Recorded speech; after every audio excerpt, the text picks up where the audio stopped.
kembali di malam yang indah ini. Kita mau menyembah Tuhan, kita mau bersyukur. Sepanjang hari kita sudah bekerja, kita sudah melayani, dan malam ini kita berikan yang terbaik buat Tuhan dalam Pray From Home. Haleluya.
Tuhan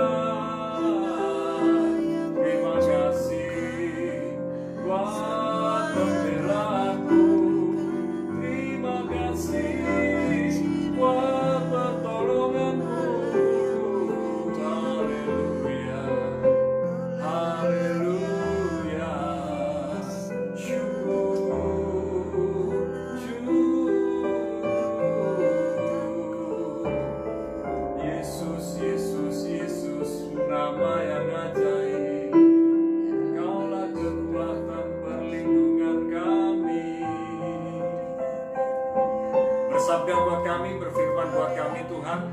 Kami rindu mendengarkan firman-Mu, kami rindu dikuatkan kembali, kami rindu disegarkan kembali. Kami menyadari tanpa Tuhan kami bukan apa-apa dan bukan siapa-siapa. Di dalam nama Yesus bersabda buat kami, dan kami mau mendengarkan dan melakukan firman-Mu. Dalam nama Yesus, amin. Haleluya. Malam ini saya akan sharing tentang di saat aku lemah. Setiap orang punya kelemahan dan kekurangan. Namun, hanya sebagian orang yang tidak menyadari. Ya, sebagian orang tidak menyadari. Kemudian, ada sebagian orang yang tidak mau mengakui kalau dia punya kelemahan, dia punya kekurangan. Nah, apakah kita termasuk golongan orang yang tidak menyadari kelemahan kekurangan kita? Apakah kita juga termasuk orang yang tidak mau mengakui kelemahan dan kekurangan kita? Namun, kita mau belajar untuk mengakui dan menyadari bahwa kita punya kelemahan. Jangan sampai kita tidak mengakui dan tidak menyadari kalau kita punya kelemahan. Tentu saja, kalau kita punya kelemahan, kita juga punya kekuatan. Kita punya kekurangan, kita juga punya kelebihan. Namun kita mau belajar dari 2 Korintus 12 ayat 9 sampai 10, seorang rasul yang luar biasa namanya Paulus. Dia orang yang hebat dipakai Tuhan, ya. Namun sayang, dalam kehebatan yang dipakai Tuhan, dia mengidap penyakit dan dia sudah berdoa, ternyata sakit penyakit tidak berlalu dari hidupnya. Tetapi dia bisa bersyukur, dia bisa bersukacita, dia bisa berterima kasih kepada Tuhan karena sakit penyakitnya. Nah, mari kita baca sama-sama 2 Korintus 12 ayat 9 dan 10. Tetapi jawab Tuhan kepadaku, cukuplah kasih karuniaku bagimu, sebab justru dalam kelemahanlah kuasaku menjadi sempurna. Sebab itu terlebih suka aku bermegah atas kelemahanku, supaya kuasa Kristus turun menaungi aku. Karena itu aku senang dan rela di dalam kelemahan, di dalam siksaan, di dalam kesukaran, di dalam penganiayaan, dan kesesakan oleh karena Kristus. Sebab jika aku lemah, maka aku kuat. Nah, di saat kita lemah, di saat aku lemah, di saat Anda lemah, apa yang Anda katakan kepada Tuhan? Apa yang Anda doakan kepada Tuhan? Rasul Paulus sudah berdoa, dan ketika dia berdoa, rupanya Tuhan berkata, cukuplah kasih karuniaku bagimu, sebab justru dalam kelemahanlah kuasaku menjadi sempurna. Yang pertama, kuasa Tuhan sempurna. Dalam ayat yang ke-9 dari 2 Korintus 12 ayat yang ke-9, kita belajar dalam kelemahan kita, kuasa Tuhan itu sempurna. Kuasa Tuhan itu nyata, dahsyat di saat kita lemah. Seringkali kita tidak bisa melihat kelemahan kita karena kita merasa kuat, merasa mampu. Suatu hari kita akan hancur. Saat kita merasa kuat, disitulah kelemahan kita. Di saat kita mampu, disitulah kelemahan kita. Tetapi kita mau belajar, dalam kelemahan kita, kuasa Tuhan sempurna. Kita bisa mengakui, aku lemah Tuhan, biarlah kuasa-Mu yang sempurna itu menguatkan aku lagi. Dalam kelemahan kita, kasih karunia Tuhan berlimpah, sehingga kita bisa berkata, terima kasih Tuhan. Lewat kelemahanku ini, aku bersyukur kepadamu.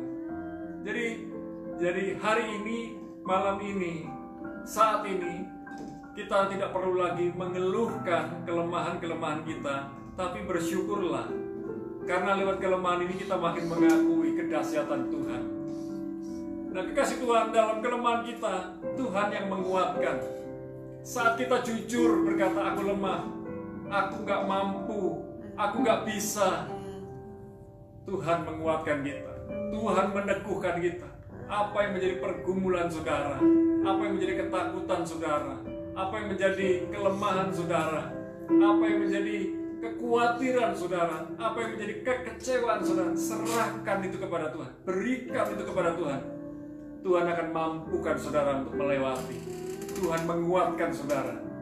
Jangan dipendam. Suatu hari kita akan hancur karena memendam itu. Tapi serahkan kepada Tuhan. Dalam kelemahan kita menyadari bahwa tanpa Tuhan kita binasa.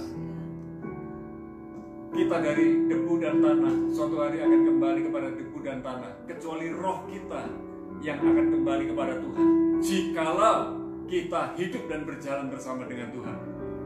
Oleh sebab itu jangan putus asa, jangan patah semangat sehingga saudara berpikir aku lebih baik mati saja. No, hidup dan mati bukan di tangan kehidupan kita, tetapi tangan Tuhan yang mengontrol kehidupan kita. Yang kedua, bersyukur dan bersukacita selalu. Dalam ayat 10 dikatakan, karena itu aku senang dan rela di dalam kelemahan, di dalam siksaan, di dalam kesukaran, di dalam penganiayaan dan kesesakan oleh karena Kristus. Sebab jika aku lemah, maka aku kuat. Rasul Paulus mengalami penderitaan yang luar biasa, aniaya yang luar biasa, tetapi dia bisa berkata, aku senang dan rela. Karena Rasul Paulus melihat hidup di bumi ini hanya sementara. Semua yang kita miliki itu akan hilang, itu fana. Karena Rasul Paulus melihat yang kekal, yang merupakan jaminan dari Tuhan, kekekalan. Jadi semua penderitaan, semua siksaan, semua hal yang tidak enak, Rasul Paulus mengucap syukur dan bersukacita. Bagaimana dengan saudara dan saya? Di tengah masa pandemi ini, kita melihatnya bukan sebagai suatu siksaan, tapi sebagai suatu sekolah, sebagai suatu akademi, sebagai suatu kesempatan, supaya kita bisa punya family time, kita punya waktu bersama dengan keluarga kita. Karena mungkin tahun depan, ketika kita masuk kepada next normal, bukan new normal seperti hari ini, tapi next normal, maka ada yang berterbangan ke sana kemari, pergi ke luar kota, waktu-waktu berjumpa dengan keluarga berkurang. Hari ini manfaatkan dan maksimalkan waktu itu. Dan kita belajar, semua rencana Tuhan selalu sangat baik buat kita. Kita juga mau belajar untuk mengerti bahwa setiap rencana Tuhan selalu sangat baik buat kita.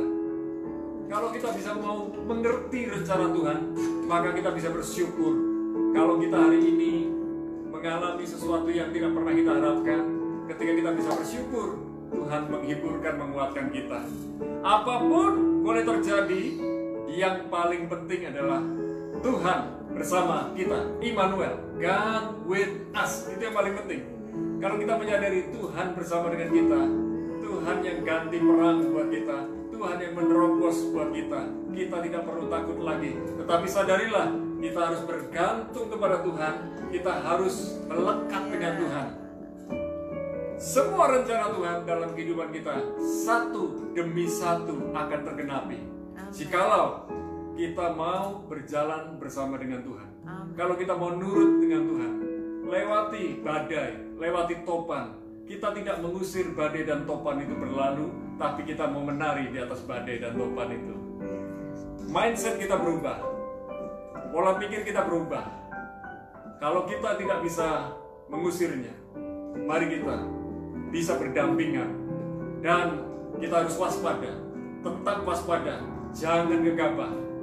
Indonesia baru first wave, baru gelombang pertama, masih seperti ini. Sementara negara-negara lain sudah mengalami second wave, gelombang kedua, dan itu lebih parah. Kekasih Tuhan, kuatkan dan teguhkan hatimu. Jangan berpikir yang negatif akan apa yang akan datang, tetapi berdoalah, percayalah, minta penyertaan Tuhan terus. Mari kita selalu bersyukur dan bersukacita dalam segala keadaan. Firman Tuhan berkata, asal ada makanan dan minuman, asal bisa makan dan minum, cukuplah. Hari-hari ini kita belajar mencukupkan diri dengan apa yang ada pada kita. Kita tidak berlomba-lomba lagi, jor-joran, pamer dengan orang lain, memiliki benda-benda yang baru. Tetapi kita mulai lebih perhatian kepada orang lain, menolong orang lain, lebih peduli, lebih perhatian. waktu kita peduli dengan orang lain, menolong orang lain, suatu saat ketika kita membutuhkan pertolongan, selalu ada aja pertolongan dari Tuhan lewat orang-orang sekitar kita. Hari-hari saya bersama istri, karena anak-anak study from home, kami keluar rumah karena ada yang minta didoakan, dan kami menyadari ketika itu merupakan sebuah kesempatan, kami akan segera pergi untuk mendoakan secara langsung. Hari ini, kekasih Tuhan, sebuah statement saya yang terakhir di malam ini sebelum kita berdoa. Dengan belajar percaya kepada Tuhan, kita belajar hidup dalam setiap rencana Tuhan yang sering tak terduga.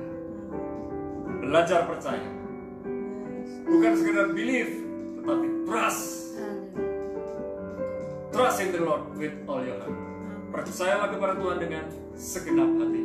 Mari kita berdoa bersama. Saudara, mari kita berdoa.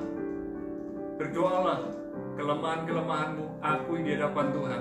Kekuranganmu, akui di hadapan Tuhan. Apa yang menjadi keperluan saudara, naikkan kepada Tuhan. Saudara di rumah, saya di tempat ini, kita berdoa bersama-sama. Doa orang benar bila dengan yakin didoakan sangat besar kuasanya. Yes, amin. Kita sepakat bersama-sama. Bapa, dalam nama Yesus kami sepakat. Baik yang ada di rumah yang sedang berdoa bersama-sama dengan kami malam ini, biarlah para kekasih Tuhan dikuatkan, diteguhkan hatinya setelah mendengarkan firman-Mu ini, tidak goncang, tidak goyah, tidak lemah kembali, tetapi bangun kembali, bangkit lagi.